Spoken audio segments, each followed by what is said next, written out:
Silver just plunged nearly 9% in one session, shocking traders and shaking confidence in the global market instantly.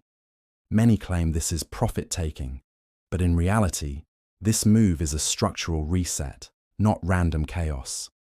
Understanding this market requires seeing beyond charts, candles, or headlines. The real story is leverage and physical supply. Exchanges dictate who survives through margin requirements, which force leveraged traders out during sudden price moves, every single time. Just a few days ago, margins on silver futures were increased, triggering liquidations for traders unable to meet requirements. History proves this works. In 1980, margin tightening caused silver prices to collapse dramatically, not gradually. Similarly, in 2011, repeated margin hikes within days led to a waterfall-like crash in silver pricing. The mechanism hasn't changed, though decades have passed. Leverage collapses, weak hands get forced out, volatility spikes immediately. This year's crash differs because it pairs speculative pressure with a real, physical supply disruption, not seen before recently. China is changing export rules for silver starting January 1st, creating a filter that will restrict global supply access. Companies must now meet stricter licensing standards including capacity, financial health, credit lines, and proof of operational scale. Small and mid-sized exporters, who quietly supply much of the global market, may fail to meet these new requirements. Why does this matter? Silver's market isn't just about sentiment. Availability determines prices and industrial functionality worldwide. Mining produces raw silver, but refining determines deliverable metal suitable for factories, electronics, solar panels, and advanced industries. Factories don't want ore or concentrate. They need certified, refined, deliverable metal ready for immediate industrial use. China dominates refined silver output, meaning any export restriction impacts the global supply chain, not just domestic consumption. The pre-policy crash wasn't random. Margins rose, leverage collapsed, liquidity was thin, and traders were forced into liquidations. Holiday conditions amplified the effect. Fewer buyers, wider spreads, every sell-off hitting harder than during regular trading days. Paper market chaos doesn't reflect physical reality, as factories still demand deliveries, ignoring candle charts and speculative moves entirely. Physical premiums in Asia remain high, showing the true market stress and disconnect between paper and deliverable silver. Most people miss this. The gap between paper prices and physical premiums reveals where the real value actually lies. Demand isn't optional.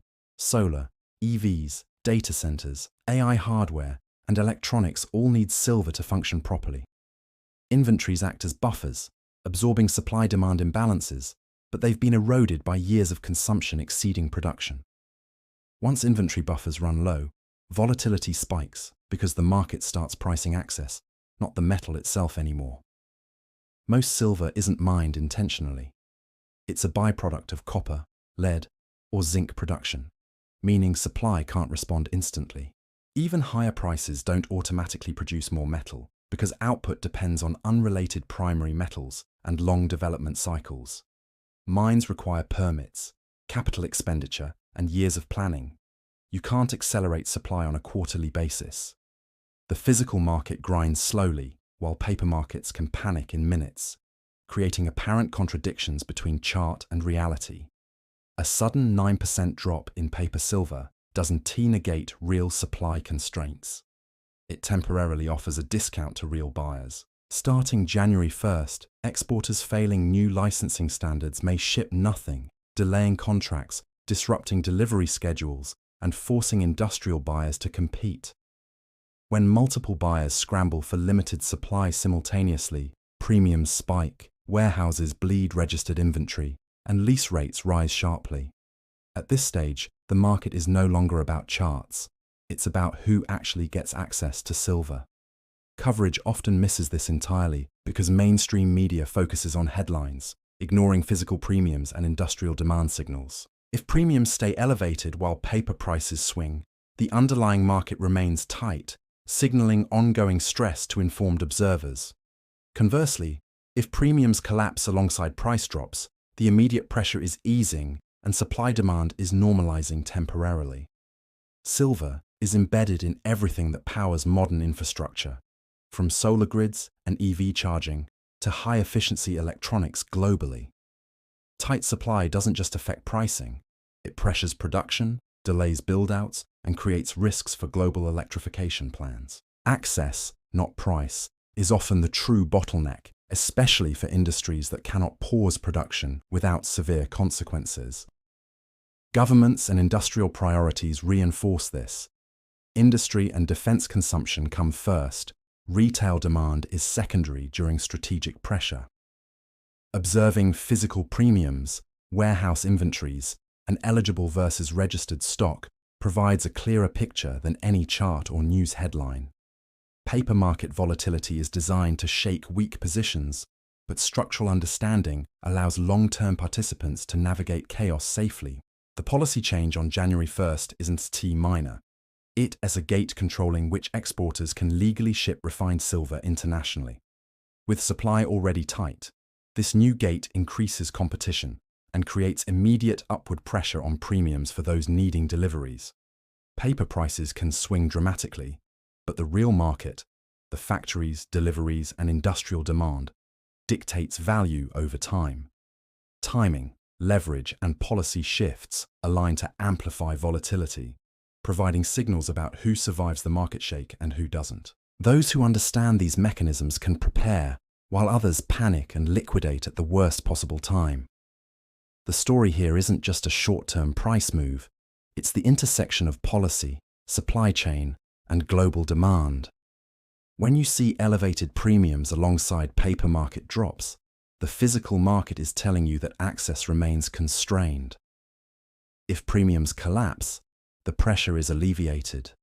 But until that happens, industrial demand continues to drive underlying silver scarcity. This is not theoretical. Solar panels, EVs, electronics, medical devices, and AI hardware all consume silver critically. Tight supply affects costs in finished goods, delays build-outs, and pressures industrial and government planning, illustrating the real-world stakes. History shows that governments prioritize strategic materials. Industrial and defense needs override retail consumption when supply tightens. This is why waiting to buy silver can be risky. Access often matters more than price during supply shocks. The January 1st gate will reset flows, filter eligible exporters, and determine which industrial buyers can access metal. Physical supply constraints don't show up immediately on charts, but manifest in premiums, warehouse inventories, and delivery schedules. This creates a two-layer system. Paper markets react emotionally, while physical markets grind methodically, creating disconnects. Price swings can be sudden, but access constraints are persistent, showing why understanding both layers is critical. Industrial buyers continue to operate regardless of speculative price swings. Production schedules don't pause for volatile candles. Paper market liquidations clear weak positions, while physical buyers continue securing deliveries for ongoing production needs. The interplay between margin-induced paper crashes and real-world supply bottlenecks explains why price moves often appear contradictory. Elevated premiums signal urgency and scarcity. Collapsing premiums signal relief, offering a practical tool to interpret market stress. Silver isn't just a commodity, it's an essential component of future-facing infrastructure and industrial processes globally. Tight supply forces industrial buyers to compete more aggressively, driving premiums higher even if paper prices temporarily drop. Byproduct dynamics matter. Most silver production is dependent on other metals, so supply cannot quickly adjust to price signals. Mines, permits, capital expenditure, and geology dictate production, meaning new supply responds slowly to sudden global demand surges. The China export policy adds friction, creating an immediate shortage effect for industrial buyers relying on refined metal. Timing the policy with a pre-holiday market crash was no coincidence. It resets positioning and separates weak hands.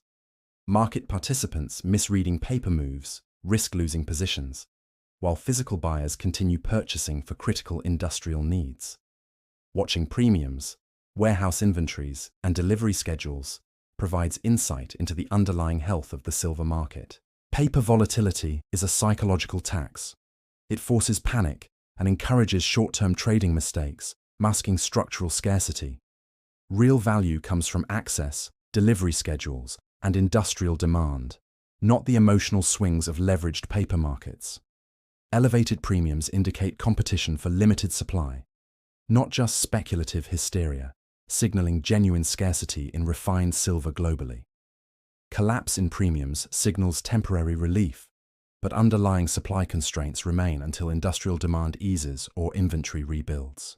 Global infrastructure, solar expansion, EV charging, high-efficiency electronics, and AI hardware all rely critically on silver supply. Shortages in silver supply increase costs in finished products, delay industrial projects, and pressure global electrification initiatives. Governments intervene in critical materials during scarcity, often prioritizing industry and defense over retail, which affects access significantly.